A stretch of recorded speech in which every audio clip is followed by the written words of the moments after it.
आशा करता हूं आप सब बहुत अच्छे होंगे। मेरी आवाज आ रही है? कभी कभी मजाक अच्छा लगता है। ये क्या डिफेमेशन हो रहा है, हैं? ये क्या हो रहा है भैया? इधर से डिफेमेशन और इधर से भी defamation. Former union minister Renuka Chaudhary ने, मैं तो रहा हूं, नरेंद्र मोदी के ऊपर अब डिफेमेशन केस डालने वाली हैं।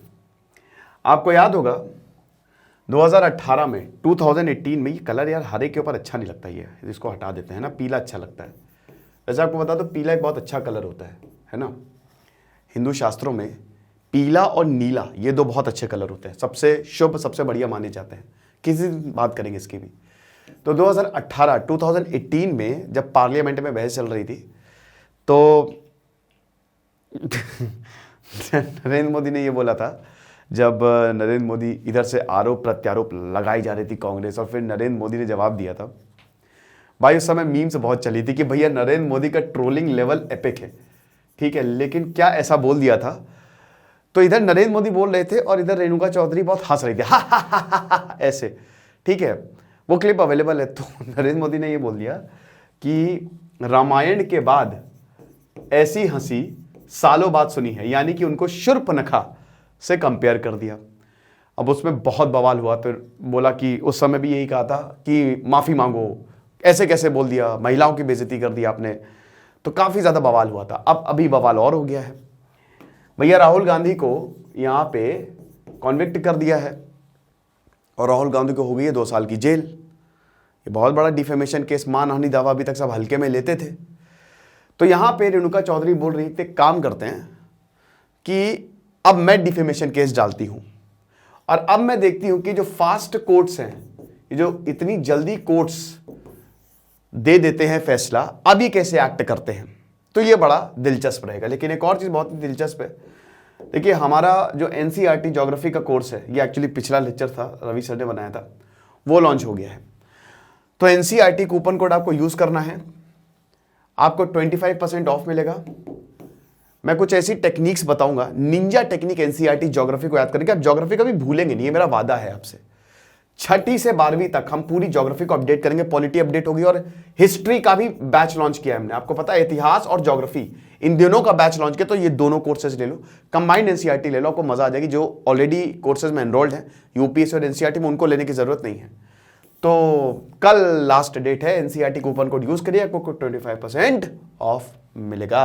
ओके, तो यही रेणुका चौधरी ने बोला है कि ऐसे तो चलेगा नहीं। और अब हम देखेंगे कि ये जो इतनी जल्दी कोर्ट्स फैसला दे देते हैं।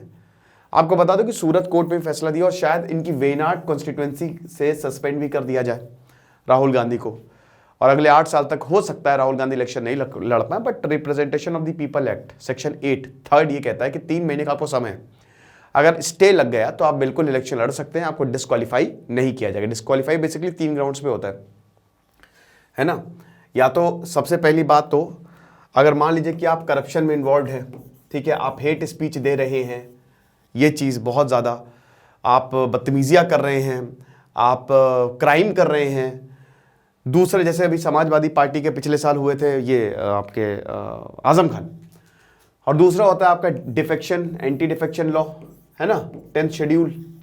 तो डिफेक्शन में भी हो जाता है कि जो पाला बदल के एक नेता दूसरे में चले गए। और तीसरा यही जो इनके साथ हुआ है डिफेमेशन में, अगर डिफेमेशन के अगर 2 साल की सजा हो जाती है आपको मिनिमम, क्रिमिनल केस आपके ऊपर चल रहा है, 2 साल की सजा है, अनटिल अनलेस उस पर स्टे नहीं लगा, तो आप फिर गए काम से। तो अब इन्होंने डिफेमेशन केस कर दिया है और बोला है कि जो मुझे शूर्पणखा से कंपेयर किया गया और इस तरीके की बातें जो हैं, उस समय भी काफी इन्होंने बोला था ये शोभा नहीं देती है। अच्छा, शूर्पणखा के बारे में आपको बता दूं कि उसको ऐसे विलन एज अ पेश किया जाता, बट ऐसा था नहीं, है ना। आपको बता दूं कि भाई she was very very beautiful, और वो प्रिंसेस थी एक तरीके की, ठीक है, और बहुत ही ताकतवर थी, मायावी जिसको बोलते हैं ना, शस्त्रों में भी निपुण और शास्त्रों में भी निपुण, बहुत ज्ञानी। भाई रावण की बहन थी वो। और ऐसा बोला जाता है, पता है ना, कि रावण ने शूर्पणखा के पति को मार दिया था। तो ऐसा एक ये भी थ्योरी ये भी है कि शूर्पणखा बदला लेना चाहती थी रावण से, इसीलिए भगवान राम। देखिए हुआ क्या ना कि रामायण में ना ऐसी ऐसी कहानियां हैं, ऐसी ऐसी स्टोरीज हैं कि आपका दिमाग घूम जाएगा। रामायण आपको बहुत सारे पर्सपेक्टिव देती है, ठीक है। सिंपल से अगर आप ऐसे देखो तो रामायण है, एक स्टोरी है, हमारा इतिहास है, बहुत गौरवशाली इतिहास है। आपको पता है ना कि हमारे इतिहास में आता है रामायण और महाभारत, ये हिस्ट्री है हमारी, ठीक है। तो जब आप ऐसे देखो तब तो, लेकिन जब आप उसमें डीप डाउन करोगे ना तो आपको बहुत सारी बैक स्टोरीज पता चलेंगी कि आखिरकार हुआ क्यों। हिंदुइज्म में हर एक स्टोरी के पीछे बैक स्टोरी होती है और उनका मकसद क्या होता है, जिंदगी की सीख देना, सीखो, ये हिसाब किताब है। तो शूर्पणखा का भी मोटिव एक्चुअली बोला जाता है यही था कि वो रावण से बदला लेना चाहती थी, और वो तभी होता जब, क्योंकि देखिए भगवान राम को भगवान Krishna was aware who he was. भगवान कृष्ण पता था विष्णु अवतार उन्होंने दिखाया, एकदम महाअवतार, वो विराट स्वरूप उन्होंने दिखाया अर्जुन को, लेकिन भगवान राम वॉज नॉट अवेयर कि वो भगवान विष्णु के फॉर्म में, बाद में हुए डेफिनेटली, ठीक है, ये चीज है। तो कई बार कलयुग में भी अवतार आते हैं लेकिन उनको पता नहीं होता है वो अवतार है। आपको पता है, योगानंदा परमहंस की किताब पढ़िएगा जरूर, ठीक है, autobiography of a Yogi. Anyway, तो ये फिलहाल बड़ा बवाल हुआ और आप एनसीईआरटी कोर्स को जरूर अवेल करें। अब मैं सोच रहा हूं कि चलो फिर से दोबारा महाभारत, पहले रामायण पे बहुत लेक्चर्स करता था, फिर बहुत बच्चों कहने लगे कि सर क्या है ये सब, फिर मैंने थोड़ा रोक दिया बस से, लेकिन अगर आप चाहोगे तो मैं दोबारा रिज्यूम कर लूंगा। चलो फटाक से एनसीईआरटी कोर्स को अवेल करो। कहाँ चला गया यार एनसीईआरटी, पोस्टर ही मुझे नहीं दिखता है। बाल कटा लिए मैंने, कैसे है बताना मुझे कमेंट बॉक्स में वैसे बाल मेरे वैसे भी कम है। Thank you so much.